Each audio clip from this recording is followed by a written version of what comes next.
Es sieht so ein bisschen aus wie ein Fitnesstest, so nach dem Motto, wie lang kann ich meine Arme hochhalten? Ist es aber nicht. Das, was Sie hier hinter mir sehen, das ist ein Parkinson-Test. Eine neue App soll helfen, eine mögliche Parkinson-Erkrankung früher als bisher zu erkennen. Die App haben Mediziner und Informatiker der Uniklinik Münster entwickelt und sie wird jetzt in einer Studie mit Teilnehmern aus dem Münsterland erprobt. Franz Spanke aus Rheine-Mesum ist der erste Patient, der heute für die Studie zur Uniklinik nach Münster gereist ist. Seine Lebenspartnerin Agatha Engel begleitet ihn. Franz Spanke lebt seit fast 50 Jahren mit der Krankheit Parkinson. Also das Zittern begann bei mir im Alter von 13 Jahren. Damals war es wohl noch nicht Parkinson. Zieht sich aber wie ein roter Faden durch mein gesamtes Leben. Und ich wurde vor ungefähr 20 Jahren zum ersten Mal mit Parkinson-Medikamenten behandelt. Der heute 61-Jährige hat gelernt, mit dem Zittern und Schütteln klarzukommen, dabei nicht die Lebenslust zu verlieren. Auf die Studie freut er sich.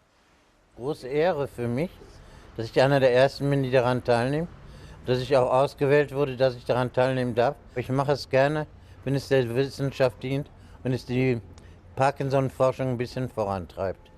Mittelwert und auch der Median blicken. In der neurologischen Klinik laufen derweilen die Vorbereitungen auf den ersten Test. Der Informatiker Stefan Niewöhner und der Arzt Julian Vergese hatten während eines gemeinsamen Seminars die Idee, Parkinson künftig per App zu erkennen. Dann habe ich im Rahmen meiner Masterarbeit das Ganze programmiert, zusammen mit Julian, und habe dann seit März sozusagen an dieser Lösung gearbeitet.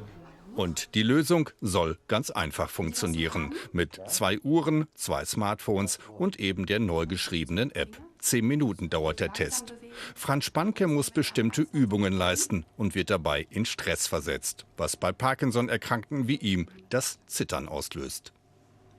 Und mit diesen Uhren haben wir eben jetzt das erste Mal die Möglichkeit, auch objektiv zu messen. Wie ist die Frequenz des Zitterns, wie sind die Ausschläge des Zitterns, und wir können auch dann Therapien, die wir machen, hinsichtlich ihres Effektes untersuchen. Damit soll dann die Genauigkeit der Diagnose verbessert werden. Denn bisher werden fast 1/3 der Parkinson-Fälle erst spät erkannt. Hinter dem Zittern können verschiedene Ursachen stecken, nicht immer nur die Parkinson-Krankheit, es gibt ganz viele andere Ursachen für ein Zittern, und das Analysieren des Zitterns, insbesondere der Frequenz und der Ausschläge beim Zittern, kann Hinweise auf die Ursache geben, und da sind die Uhren sicherlich hilfreich. Um die Teilnehmerzahl zu verdoppeln, werden die Begleitpersonen der Parkinson-Patienten gleich mitgetestet. 2 Jahre dauert die Studie, 1000 Menschen machen mit. Bei mir ist jetzt Mediziner Julian Vergese, einer der Initiatoren für diese App. Guten Abend. Guten Abend. Ja, so eine App, das klingt erstmal relativ simpel. Kann ich den Test auch zu Hause machen mit der App? Nein, das können Sie leider nicht.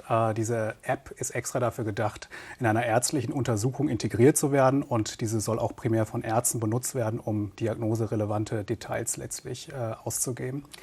Diese App, die Sie entwickelt haben, gemeinsam, warum waren die bisherigen Erkennungsverfahren einfach zu schlecht? Das Interessante ist einfach, dass es bisher nicht so richtige Erkennungsverfahren neben der neurologischen Untersuchung gibt. Also es gibt jetzt nicht den Laborwert. Und wir wollten mit diesen Smartwatches ein objektives Maß integrieren, mit dem diese ganzen Bewegungscharakteristika sehr genau und wie gesagt objektiv erfasst werden. Und die künstliche Intelligenz, die hilft uns schlussendlich dabei, die bestehende Diagnosegenauigkeit nochmal deutlich zu steigern. Ja, jetzt ist das Ganze ja noch in der Testphase, aber spinnen wir mal ein bisschen weiter. Ich bin Patient und möchte da gerne mitmachen und diese App testen. Wie ist das mit den Kosten?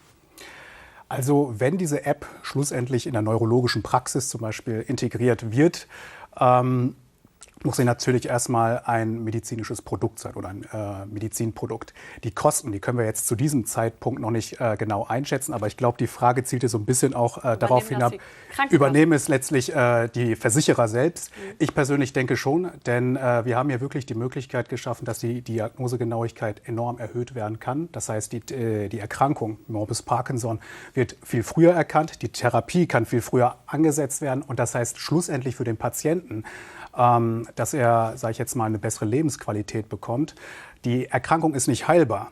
Ja, aber im Endeffekt, sage ich jetzt mal, hat er einen längeren symptomfreien Verlauf. Der Patient hat zum Beispiel weniger Berufsausfälle und das sind schlussendlich alles Kosten, die im Gesundheitssystem man schließlich wieder einsparen kann. Also es gibt einen medizinischen Mehrwert und einen ökonomischen. Es wäre natürlich sehr wünschenswert, wenn die Krankenkassen das übernehmen würden.